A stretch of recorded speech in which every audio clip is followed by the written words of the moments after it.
Hey guys, sculpture class. Hope you're all doing well. I've had a chance to FaceTime or Zoom with you recently, so got a great opportunity to catch up on everything. Today, what I'm going to do is show you how to carve the back side of the relief tile in preparation for hanging once it's bisque fired and glaze fired. So we have to do it now, obviously, in preparation for the firing process so everything is cohesive and unified. And then I'll talk to you all once we get everything fired on how to wire up the back so that you can hang it on the wall in your home or in a gallery, exhibition space, wherever it may be going or moving around in. Another thing I want to mention is I sent you an email today in regards to some questions that are up on Blackboard in regards to the sculpture PowerPoint that I posted on Blackboard. So take a look at those, work on those today, and I would like to see them done and submitted by the end of the week. So start working on those today, and then also start working on this part of the relief today if you can, carving out the back. And then thirdly or lastly is start considering a geometric shape that you would like to cut out of the metal mesh that I've asked you to get. And it's going to be three-dimensional, so if you're doing a cube, for example, or a pyramid shape, it can be trapezoidal, it can be a parallelogram, it can be spherical. But start cutting out the different planes or different sides and different shapes that are going to correspond to this geometric form that you're going to do three-dimensionally with the metal mesh. And then just calibrate how big the piece is going to be based off of how much metal mesh you have. Try to use as much of it as you can. And so start thinking about that, start using your tin snips and cutting out those shapes. And I'll be doing a video really soon on mine. I forgot where I stored my metal. Oh yeah, it's in my car. So I'll start working on that and showing you what design I'm going to do. And that's going to be a substructure to what we're going to do with the found objects. Okay, so a few of you I've talked to already about the trajectory of this last project. So we'll have a video that corresponds, multiple videos most likely that correspond to it. Okay, got my little juice here. I brought in this whole bowl of food to eat, and when I picked it up for the first bite, I ate the first bite and I went to put it down. It's plastic and my hands are like really slippery for some reason, and I flipped the whole bowl upside down. Food went everywhere on the floor. So I guess I'll be just having some juice today. Okay, so I'm going to pan this down and I'm going to show you, I'm still not completely done with the surface, but what we want to do is we want to hollow out the back before it gets too hard. So whenever it's just a little softer than leather hard, not quite leather hard. Okay, so I'm going to pan this down and then I'm just going to hollow it out and I'm going to show you the hollowing process as well as the attachments, the attachment grooves or the hanging apparatus that will allow the wire to go from side to side and allow you to hang it onto a screw on the wall. Okay, so here we go, panning down. Oh yes. You need a pillow or something soft to lay it on because you got all that texture or that detail that's going on the other side, and you don't want to lay it directly on a floor or a flat hard surface. You want to lay it, on a surface that is soft and inflatable, and so that the pressure of the project will deflate that area and kind of move into the shapes on the other side. All right, you don't want it hard, you want it to be soft. So you can get an old pillow, which is what this is, or a cushion or a piece of foam. All right, anything that will move with the weight of the project. Okay, so now coming down about 1/4 of an inch, all the way across.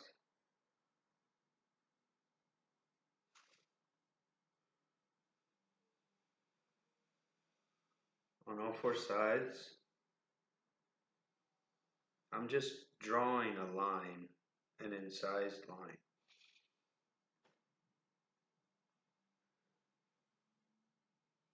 Okay, so just general lines, doesn't have to be super perfect, just close.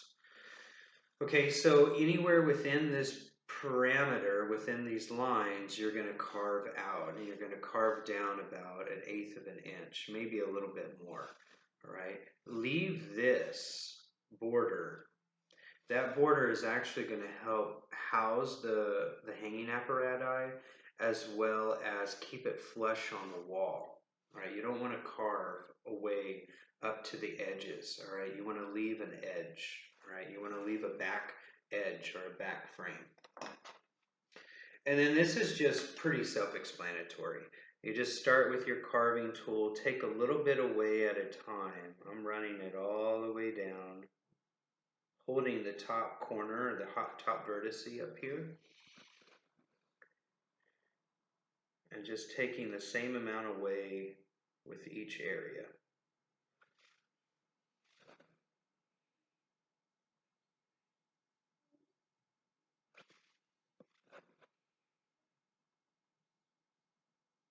Making sure that I don't bend or warp the slab too much.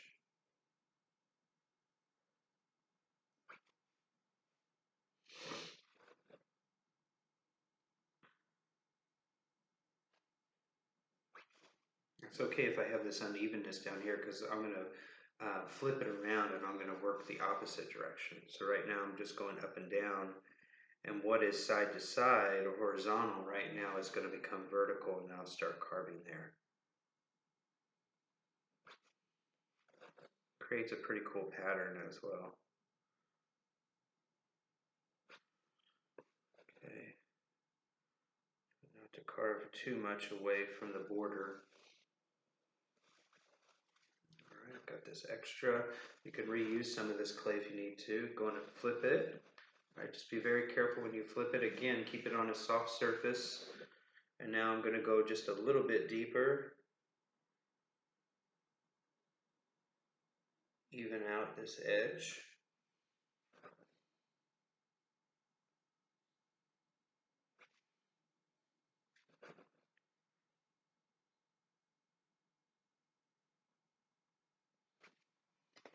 Okay. This line here, you can smooth that out.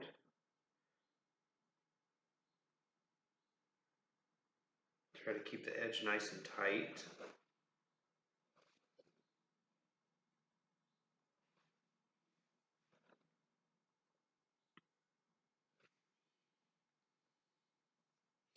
Okay, all this kind of frayed up area over here on the border, don't worry about that yet because it's still soft. You know, it's about leather hard. So you don't want to try to clean it up too much right now because it's so wet. It will just get cakey, and it won't. It will cake up, and it won't really move the way that you want it to.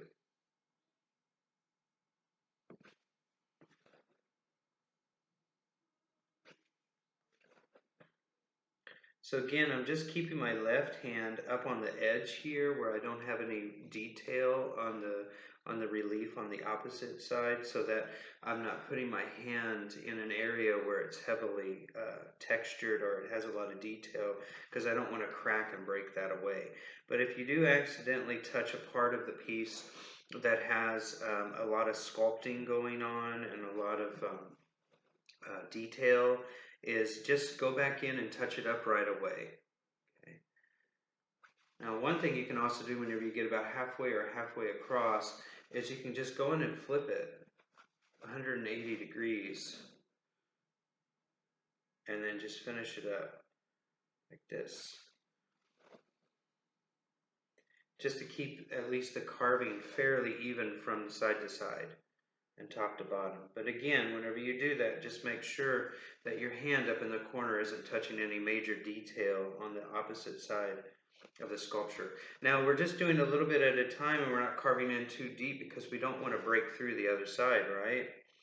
But this is why we left it thick. We left it thick so that it can hold itself up during the sculpting process, and then it allows us to carve and make it thinner and lessen the weight of the piece, but still have the mass of the sculpture on the opposite side. And then we carve it down so that we have room to build those hanging apparatus.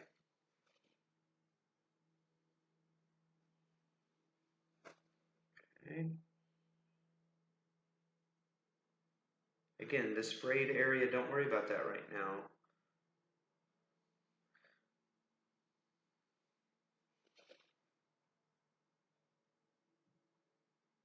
Define that edge just a little bit more again.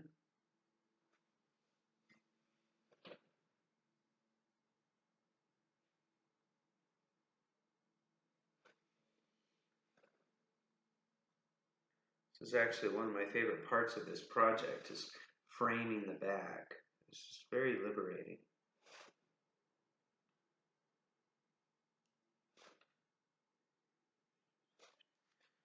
Okay.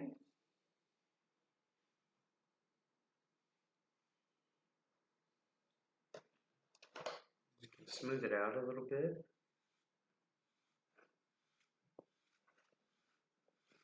Again, using the pillow as kind of a counter pressure, right? It's not, if you try to do this pressure of a piece whenever it's sitting on a hard floor, it's going to smash all that detail on the opposite side.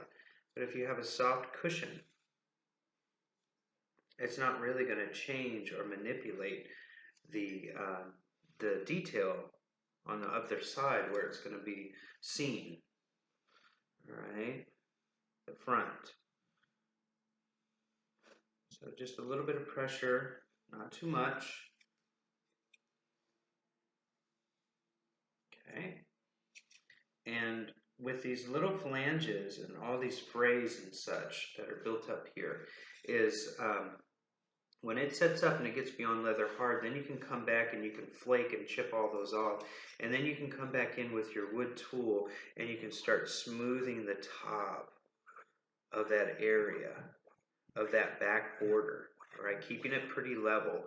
And then you'll be able to come in and really define this border edge with the edge of your tool. Okay, but you got to let it set up.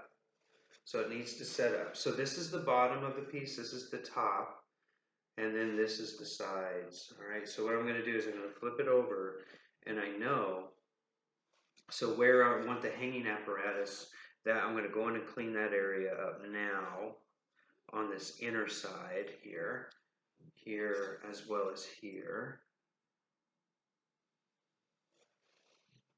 Okay, right, and I want to put those hanging fixtures about right here.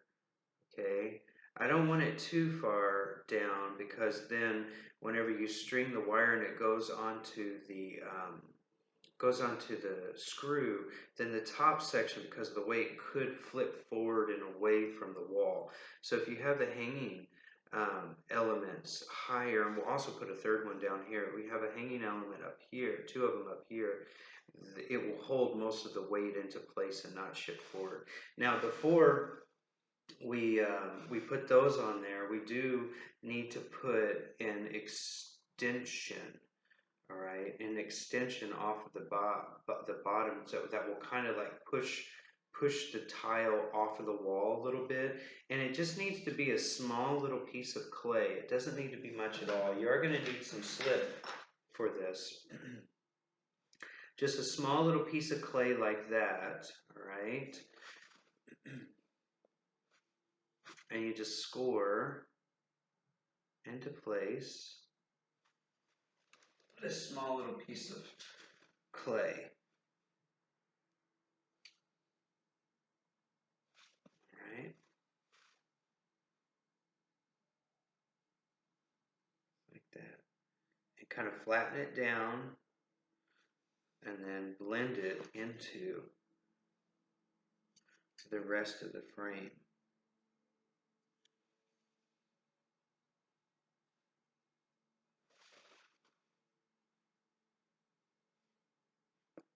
Okay, it can just be rectilinear in shape, not too bulbous, not too big.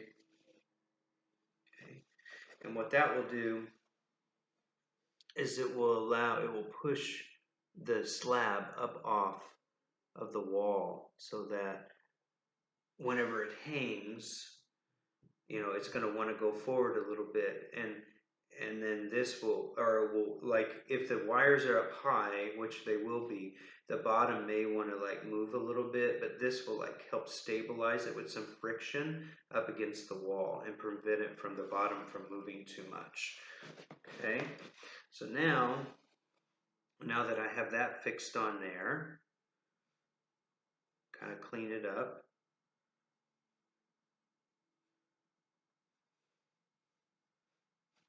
Right, kind of level it off, make sure that it's not undulating or too bulbous. Okay, now I have this area and this area that I'm going to use some fresh clay. Actually, the clay that you've carved out, if it's still wet, you can just go in and use that. But I'm going to use some fresh clay just to make sure, because it's a technical mechanical hold. So it's always a good idea whenever it comes to a technical part of the piece just to use fresh new clay. But if you're finding that you're running low, then just go in and use what you've carved out. All right, you don't need too much.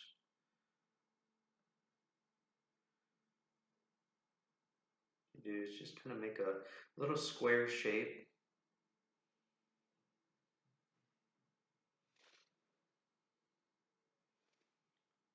Okay, so you make a little square, a little square shape, and then bend that square shape. All right, you're going to bend it, and it's going to go inside of the frame, but the bend is not going to go outside of the frame too much. Okay, the bend is going to stay mostly around the levelness of the frame. Okay, and then you take one and you burrow a hole, big hole right through the middle. On one end, sorry, I'm not showing you, on one end, and then burrow the hole on the other end. So going all the way through. Okay, kind of clean up any of the little frays that are coming off of there. You can also take your wood tool and soften it so it's not so jagged. Okay, so again, you can see the shape. Right, there's the hole, there's the other opening, and then here's the profile to give you an idea. It's almost like a little bowl, and then that angle there is going to be slip and scored onto the frame, right there. All right, so, and you want to make sure that there's enough opening on the underside so that when you feed the wire through, you're able to see it poke out of the other side and be able to pull it over onto the other part. All right, the other one. So you'll make two of these.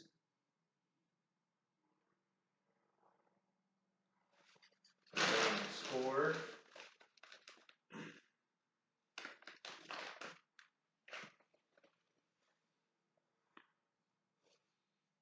Okay, and then score just behind the holes.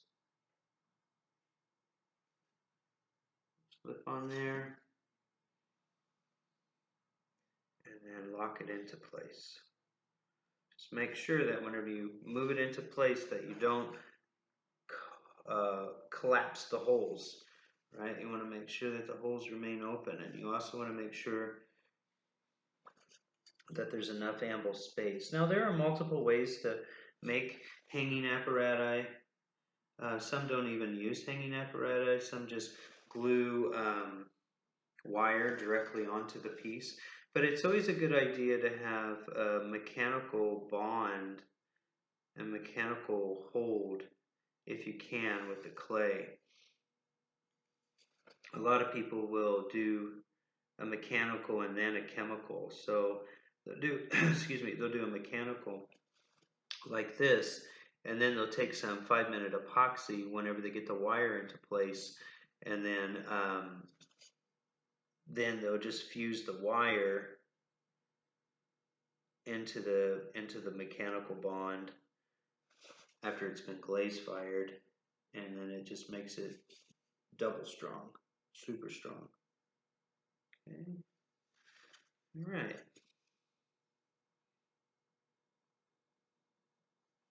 Okay, well, I won't make this video any longer. We're already after 21 minutes.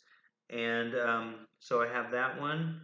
I have it angled so I can get the wire through there. It's going to be able to run across. It's going to go through the other one, which I'll make now, and then come back and then wire together, cable together in the middle. All right, so we got 2 of them, and we're making sure that it doesn't go beyond the border too much. It can, because it can a little bit, because we do have this little post down here, which is going to help even it out whenever it's laying up against the wall. Okay, so I'll leave it at that, and I'll work on the other one. You already know how to do it with the first one, and I'll do the second one so that we're all in the same page, or on the same page, in the same place. Okay? Take good care, work slowly, and don't punch a hole through the piece. Okay, talk to you soon. Bye.